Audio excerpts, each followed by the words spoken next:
The Endurance, Shackleton's Perilous Expedition in the Antarctica, by Meredith Hooper, illustrated by M.P. Robertson.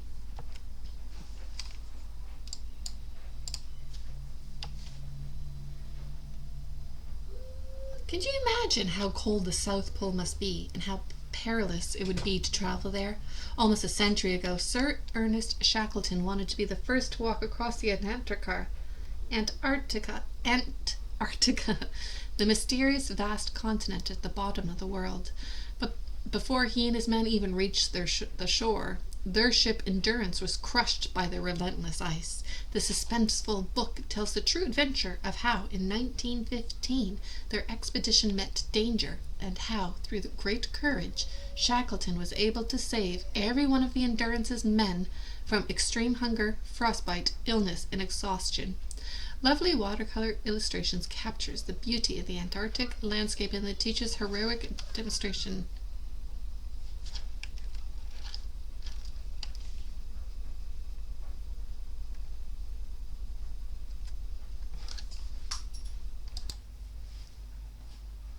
Stow away, stow away! The locker lid crashed back, and Percy Blackborough staggered out into the bitter air. For 3 days he had been crouching inside the dark locker under piles of clothes while the ship pitched through the ocean. Now he felt so seasick and hungry he didn't mind being discovered. Suddenly, Sir Ernest Shackleton was standing above him, roaring with anger. "Do you know," bellowed Shackleton, "that on these expeditions we often get very hungry, and if there is a stowaway available, he is the first to be eaten?" Percy looked up. Shackleton was a heavy, powerfully built man. "They'd get a lot more meat off you, sir," he said. Shackleton turned away to hide a grin. "Off to the cook for some food," he said. "Then we'll sign you on." So 19-year-old Percy Blackborough became the youngest member of Sir Ernest Shackleton's great Imperial Trans-Antarctica expedition. Shackleton wanted to be the first to walk across the Antarctic continent, 1,800 miles from coast to coast. No one even knew the actual shape of this awesome ice-covered land at the bottom of the world. But first, Shackleton had to get his wooden ship Endurance through the thickest, most dangerous pack of ice in Antarctica. Endurance entered the pack ice in high summer. The floes glittered like endless ice-white fields. Week after week the ship worked southward, weaving and charging through the sheets of floating ice, finding open patches of indigo blue sea and dodging icebergs. Shackleton wanted to get his men ashore as far south as possible with all of their gear and their excited sled dogs. One more day's good sailing should do it, he thought. But pieces of ice crowded around the ship, so they stopped and waited. Pack ice is always on the move, shoving together and then loosening up as the pieces drift and shift. But now a gale began blowing, packing the ice tighter. Before anyone realized what was happening, the ice had hardened around Endurance like cement. She was stuck fast, glued into a vast, thick floe. "Frozen in," said the Captain Frank Worsley, "like a nut in a chocolate bar." The ice drifted, carrying Endurance with it. The men could see the land in the distance, but they were powerless to go where they wanted. Endurance began to drift away from the coast they had striven so hard to reach, back towards the north. The temperature plummeted. Summer was nearly over. A new journey had begun, unplanned, unwanted. When winter came, with fearful cold and dreadful darkness, the sun did not rise for 79 days. The dogs curled up out on the floe in the dog-loos made of ice blocks. Inside the warm ship, the men discussed what might be happening in the rest of the world, and when they would break free from their lonely prison. They played cards and practical jokes, but they were often bored. Outside, the silence was eerie, but every now and then ominous moans and clatters in the distance told of huge ice floes grinding together, massive blocks of rock-hard ice heaving up in jumbled piles. One night, when the wind howled in the rigging, Shackleton talked to Frank Worsley. "The ship can't live in this," he said. "It's only a matter of time." He paced restlessly in his tiny cabin. "What the ice gets, the ice keeps." Worsley shuddered at the thought. but they said nothing to the others. Cheerfulness, optimism, that's what mattered. The ice would release its grip. Endurance would escape. Late in the winter, the floe trapping Endurance broke during a storm. All around, the ice heaped up in confused ridges like giant wrinkled skin. The pieces ground together again, squeezing the ship. Endurance was heaved high and thrown on one side, but then she righted herself. But bit by bit, her strong, thick beams buckled, bent, and then splintered, and finally cracked under the terrible roaring pressure. Day after day, the ship groaned like a living thing. The dogs howled. The men watched, helpless. The end came suddenly one afternoon. The giant fingers of ice forced them through the ship's sides. Freezing black water poured into the hold and cabins. Like some terrible animal, the ice fingers held the ship, stopping her sinking. The men tumbled out onto the floe. Their home had gone. Watching their ship die was horrifying.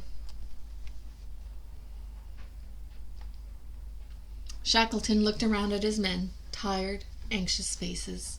Now their safety was all that mattered. They must believe that they would survive. "Ship and stores have gone," said Shackleton, "so now we'll go home." The nearest land was hundreds of miles across the packed ice. No one lived there, or ever had, but Shackleton ordered everyone to start marching, dragging the heavy lifeboats across the treacherous icy surface. The first day they managed less than a mile. The second and third days they traveled only 3/4 of a mile. It was of no use. They would have to set up camp. A thick, flat floe was chosen for a campsite. Men walked back to the twisted, broken ship and salvaged what they could. Life on the floe wasn't too bad. The cook served breakfast at 8 o'clock, and they sat in their tents as they ate fried seal, tinned fish, and porridge, the lumps of baked dough and tea. For supper, they had penguin stew and cocoa. There was plenty of seals and penguins to eat, now that spring was here. Late one afternoon, Endurance suddenly upended and sank beneath the ice. They felt very lonely now. The floe they were camping on seemed solid, but it was really just a giant floating raft, drifting ever northward. Underneath their feet lay over 2 miles of deep, dark ocean. Shackleton paced the floe as it drifted, zigzagging northward. Summer was almost over. The last of the dogs were shot. There wasn't enough food for them.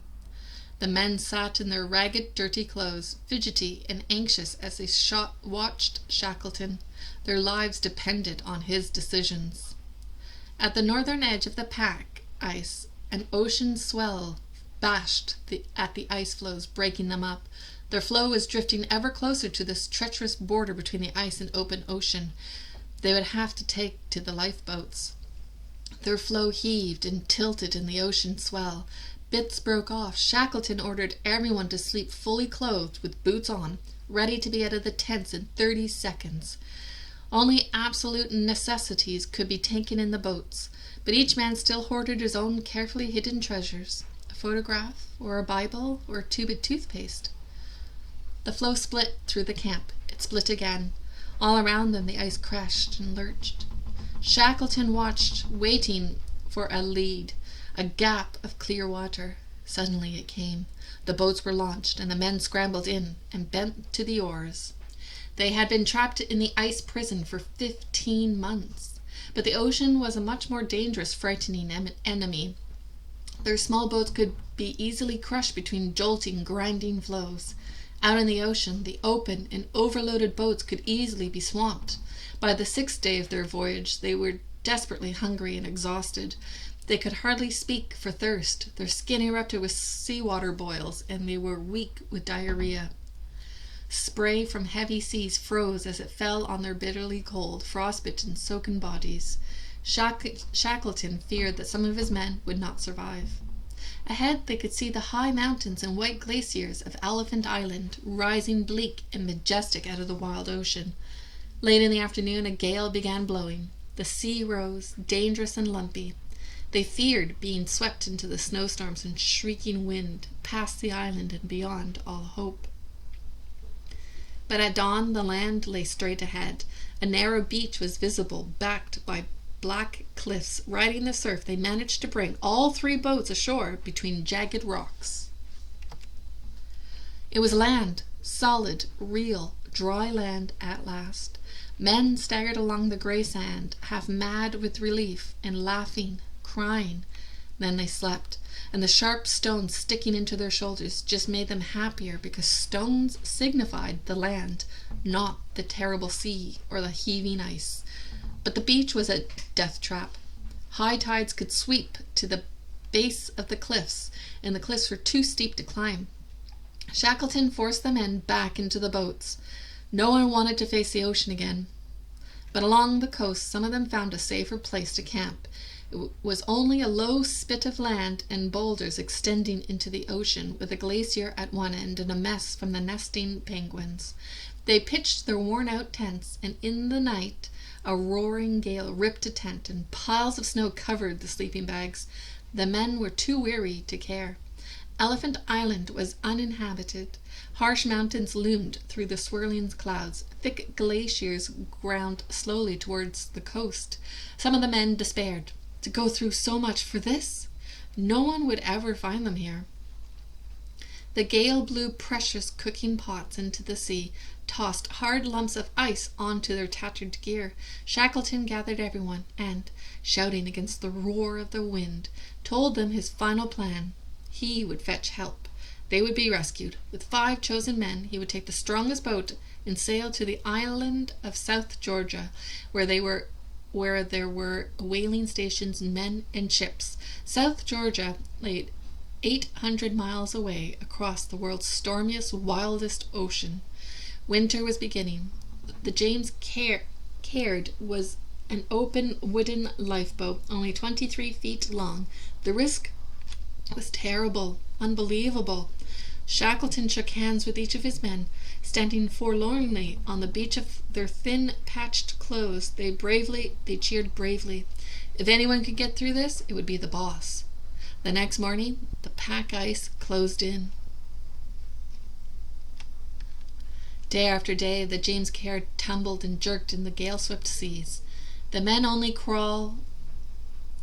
could only crawl in the gloomy, soaked little living space between the scrap of the canvas deck. Their sleeping bags and clothes were drenched. Once an enormous wave came from nowhere and swamped the boat. They bailed the freezing water for their lives, and slowly the shuddering, sopping, lurching little craft lifted and became buoyant again. But their fresh water ran out, and they suffered agonies of thirst. They feared that they would miss the island within the vast ocean and sail on to their deaths. Almost miraculously, on the 15th day, they saw black cliffs looming ahead, and they shouted for joy.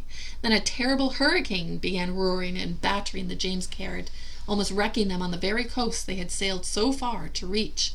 Desperately bailing water out of their boat, inching back from the treacherous rocks in a seething, tormented sea, they pretended that they'd get through. But they all knew they were looking death square in the eye. Tired beyond belief, they managed on the 17th day to land in a small cove. They were on the wrong side of the island. No one lived there, but they were safe. The last journey was overland. They had to walk across the glaciers, the snowfields, and high mountain passes of South Georgia. A journey that had never been made before. Shackleton, Frank Worsley, and Big Tom Crean set off in the moonlight, leaving their 3 exhausted companions camping under the overturned James Caird. They carried a length of rope, the carpenter's axe, a cooker and matches, a watch and a compass, and in 3 socks enough food for 6 meals. As darkness fell at the end of the first day, they found themselves high on a mountain pass, on the edge of a razor-sharp ridge of ice. Fog crept up towards them, drifting around their legs. Gingerly, Shackleton climbed over the ridge and began cutting footholds into the ice down the other side. But they weren't descending fast enough, and with night coming on, they would freeze at this altitude. Below, somewhere in the darkness, the ice slope either eased off or steepened into a precipice. They took the risk. Coiling the rope under their bottoms, they made themselves into a human toboggan and pushed off, terrifyingly, hair-raisingly fast. At first silent with fear, and then yelling with excitement, they hurtled down the slope and fell into a bank of snow. They had descended 1,500 feet in 3 minutes. Their trousers were in tatters, but they had survived. At last, 36 hours after setting off, they found themselves walking towards the whaling station. 2 children saw them. "Where's the manager's house?" asked Shackleton. The children stared, one horrified stare at the 3 filthy men with matted hair and beasts, and fled.